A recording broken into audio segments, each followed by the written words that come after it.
What's going on? Cash Customs update. It's been a while. As you can see, still looking the same. It's been a few years actually since I got her and then decided to do things to her. But if you've seen the other two videos, you're caught up to this point. And let's see, give you a little summary of what I got going on. Front suspension for the most part. Bumpers off. Got a few more things I need to get powder coated. Inner shields and core support. Ran into a problem trying to put my front suspension together, which I already knew and prepared for. As you can see, there's no engine up there, so you gotta compress springs. And it's hard to do. Safety, danger, all that stuff. Needed some room, as you can see. Those came in handy. These are what the new front springs look like. Constant rate, bunch of mug stuff, including the arms. Had a product malfunction. A-arms came, wasn't what I ordered. Sent it back, so I'm waiting on that to come back. But you got two ways that you can get this down. They got the outside compressors, but those are for struts. What you need is an inside. But with no weight on the front, you're gonna have a hard time getting that compressed and then getting it in that arm and then raising it up to the top for the top arm. I looked for videos. I didn't find nobody with a real solution, or someone just said they did it, didn't really show you nothing. I got a mix of that. I only got two hands, so I couldn't show you everything. But when I do the other side, I will fill you in step by step.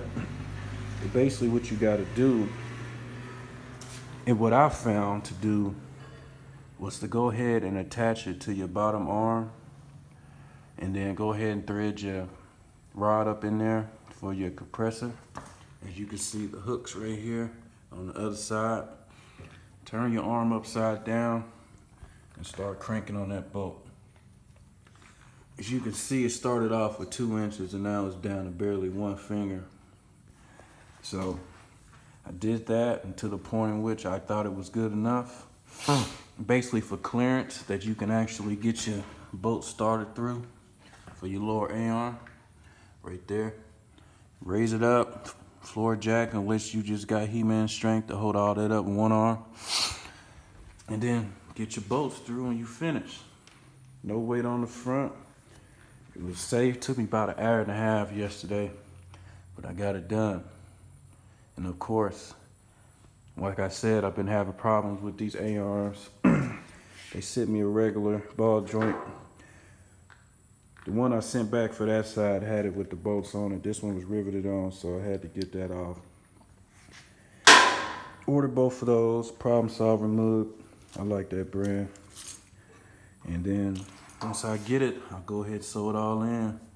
Ball joint, castle nut, cotter key.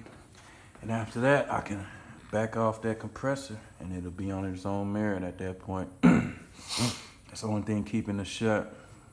All your weight's on your bottom ball joint, so keep that in mind. But yeah, that's the process for that. It took a while, but got it done with the help of my trusty lift right here. This whole frame off I did, no lift, dropped the frame, took it, got it cleaned up. I did chassis coat on it myself, well, chassis saver. Same stuff as Port 15. You don't need a brush, all you need is a sponge. That's all you gotta do. You get that good and you're good to go. A few more parts on the way, of course, steering, new motor mounts. I'm not gonna do too much polyurethane up front besides the motor mounts and maybe even the stuff for the sway bar and the end links. Other than that, I hear that the polyurethane in these things, bushings, make it a nice little harsh ride. Not gonna keep too much rubber on it, but the body mounts will be polyurethane, all energy suspension products. And then the whole rear will have that mixed in also. I'm gonna go UMI for the rear, adjustable upper end lowers, and it'll be cool. So We'll get that going here pretty soon. Of course, putting the springs in on the rear, lower the axle, drop the shock, put the spring in, raise the axle, put the bottom shocks back on. Shocks holding it for the most part. So all that stuff's on order. Get it going. Got another toolbox on order, crapped out on me, so I got everything sitting on the shelf. Still organized, but hey, everything that I got has done everything to this car so far. You don't need no $2,000-3,000 lift for results. Take you a little longer, but it gets done. Bunch of boxes, all that is just front suspension for the most part outside of these springs. Inner and outer bearings, calipers, rotors, all that good stuff. Should have that good, I'd say, here in a few more days once I get the refund for this stuff and the replacement parts pulling up. As far as the rear, I'm gonna go Ford 9. I got all that stuff in Quick Performance a while back. 31 spline. I think I'm gonna do 350 gears at least. True Track, Eaton, Posi, none of that clutch crap. Yeah, shit.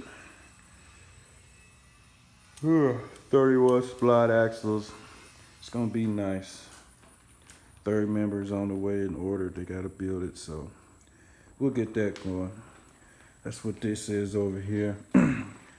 Got it powder coated also, all black. Nice and pretty. She's ready. Add the adjustable things on there. 1/4-inch plate.